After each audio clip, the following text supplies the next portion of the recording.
गिरा क्यों? कौन सरकार क्यों गिरा ढांचा? और क्यों कल्याण सिंह ने हमारे को क्या कहा था? क्यों कल्याण सिंह ने हमको क्या कहा था? कल्याण सिंह ने बोला रामलला के लिए एक सरकार क्या भीड़ को ले जाकर के कैसे मिल जाएगा? जिसको मस्जिद करे तो उसको तोड़ा गया। राम के कम्युनिस्ट है लोगों को लड़वा अरे वर्ल्ड अपोज करिएगा। आपकी उस हम अपोज करेंगे। बिल्कुल उसको जाने नहीं बिल्कुल बोलूंगा मैं। मेरा बनता है बोलना नहीं देना चाहिए। बनता है मेरा बोलना। आप बीच में बोल जाते हैं। बिल्कुल बोलूंगा मैं। आप मेरे देश को राज्यसभा क्यों दी गई? हम बोलेंगे ना राज्यसभा क्यों दी गई? नमस्कार दोस्तों, मेरा नाम है रमन और आप देख रहे हैं द न्यूज़ रूम। आज की डिबेट होने वाली है बहुत ही खास, क्योंकि हाल ही में प्रधानमंत्री मोदी ने चित्रकूट के अंदर भाषण देते हुए कहा कि हमारे देश पर 1000 साल से हमले हो रहे हैं, परंतु वो हमारी संस्कृति को मिटा नहीं पाए और इसमें संस्कृत ने अहम भूमिका निभाई है। साथ ही डिबेट के अंदर अमीश देवगन ने अरविंद केजरीवाल का पुराना भाषण सुनवाया, जिसमें उन्होंने राम मंदिर का विरोध किया था और आज ये सब राम मंदिर का क्रेडिट लेने जा रहे हैं। साजिद रशीदी ने कहा कि सारा काम तो कांग्रेस ने किया है और बीजेपी उसका क्रेडिट ले रही है। विवेक श्रीवास्तव ने कहा कि ऐसे राम मंदिर बनाना जो बाबरी मस्जिद तोड़ के बनाई गई है उसका हम विरोध करेंगे, क्योंकि ऐसे कोई भी भीड़ आकर अगर तो मस्जिद को तोड़ेगी, अगर ऐसे कोई भी भीड़ आकर मस्जिद को तोड़ेगी तो उसका हम ज़रूर विरोध करेंगे। इस पर अजय आलोक जी ने कहा कि आप तो अब विरोध करने लायक ही नहीं बचे, क्योंकि आप तो पूरे भारत से ख़त्म होते जा रहे हैं। और अगर आप हमारे चैनल पर नए हैं तो चैनल को सब्सक्राइब कर दीजिए, वीडियो को लाइक कर दीजिए और शेयर कर दीजिए। अबे जल्दी बोल, कल सुबह पनवेल निकलना है। बात हुई राम और लक्ष्मण की, बात हुई राम और लक्ष्मण की। तो भारत जैसे मुल्क ने, भारत जैसे देश ने, भारतवर्ष ने 4 भाई देखे, एक राम लक्ष्मण और भरत देखे, एक दारा शिकोह और औरंगजेब देखे। औरंगजेब और उसके भाई देखे। एक भाई ने अपने भाई का सिर काट के अपने पिता को गिफ्ट भेज दिया जेल के अंदर, और दूसरी तरफ भरत ने खड़ाऊ रखकर अपने भाई की राज करा। तो हम अपने घर में कौन चाहते हैं? राम, भरत और लक्ष्मण चाहते हैं या औरंगजेब चाहते हैं? यह निर्णय हमें खुद करना है अपने अपने घरों के अंदर। कोई हिंदू हो, मुसलमान हो, सिख हो, ईसाई हो, निर्णय वो खुद करे कि उसे अपने घर में अपने बच्चे कैसे चाहिए, राम लक्ष्मण भरत जैसे चाहिए या औरंगजेब जैसे चाहिए। निर्णय मैं आप पे छोड़ता हूं, मैं सिर्फ फैक्ट्स बता रहा हूं।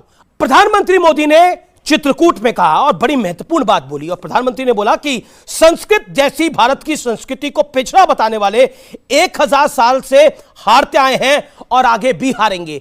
गुलामी के 1000 साल के कालखंड में भारत को तरह तरह से जड़ों से उखाड़ने का प्रयास हुआ। इन्हीं में से एक था संस्कृत भाषा का पूरा विनाश। इस मानसिकता के लोग पिछले 1000 साल से हारते आ रहे हैं और आगे भी कामयाब नहीं होंगे। लेकिन अब मैं आपको विपक्ष के 2 दिग्गज नेताओं के 2 पुराने बयान सुनाता हूं, जिसे सुनकर आपको विपक्ष की डबल सियासत यानी दोहरी सियासत और राम मंदिर के नाम पर दोहरे चरित्र का अंदाजा लग जाएगा। सुनिए, ये दोनों बड़े फेमस नेता हैं। जब बाबरी मस्जिद का ध्वंस हुआ तो मैंने नानी से पूछा, नानी अब तो आप बड़े खुश हो गए, अब तो आपके भगवान राम का मंदिर बनेगा। कहती है ना बेटा, मेरा राम किसी की मस्जिद तोड़ के ऐसे मंदिर में नहीं बस सकता। I also believe that no good Hindu would have wanted to see that temple built by demolishing somebody else's place of worship.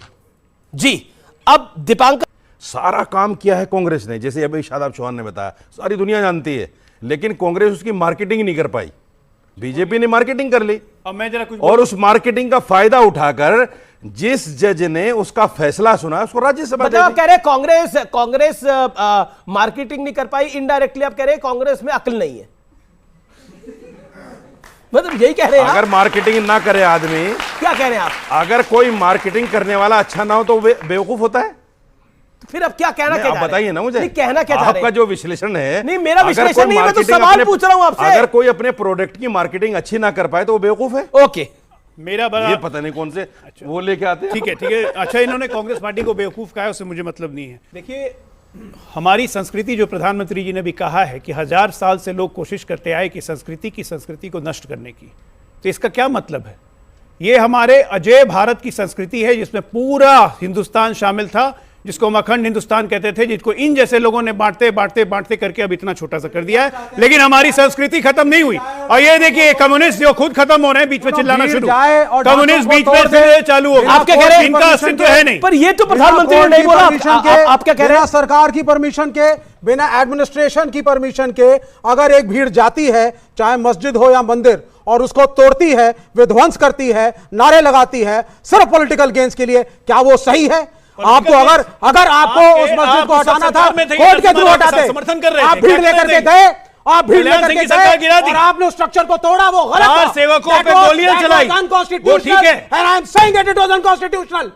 You destroyed the constitution that day, सिर्फ इसलिए कि आपको वोट मिले, इसलिए कि आपको वोट मिले। पर इनकी तो सरकार, लेकिन सत्य क्या है विवेक जी, सत्य क्या है कि जिस दिन वो ढांचा गिरा था उसके बाद बीजेपी की एक नहीं 4 सरकारें बर्खास्त कर दी गई थी। सुनिए, क्यों ढांचा गिरा? क्यों 5 सरकारें बर्खास्त कर दी गई थी? क्यों गिरा ढांचा? बताइए। और क्यों कल्याण सिंह ने ऑन रिकॉर्ड क्या कहा था? क्यों कल्याण सिंह ने ऑन रिकॉर्ड क्या कहा था? कल्याण सिंह ने बोला रामलला के लिए एक सरकार क्या, भीड़ को ले जाकर के कैसे मिल जाएगा? जिसको मस्जिद कह रहे थे उसको तोड़ा गया। डॉक्टर देखिए अब ये जितना विलाप करेंगे उससे कोई फर्क नहीं पड़ेगा। ये मंदिर बनने वाला है। नहीं, तुम और ये जब देखेंगे ना इनकी उम्र घटेगी। मैं बोला मैं लड़ना नहीं चाहता। आप विलाप करिए और विलाप करिए, विलाप पढ़ा लिखा हिंदू, विलाप कीजिए, विलाप से कुछ होने वाला नहीं है।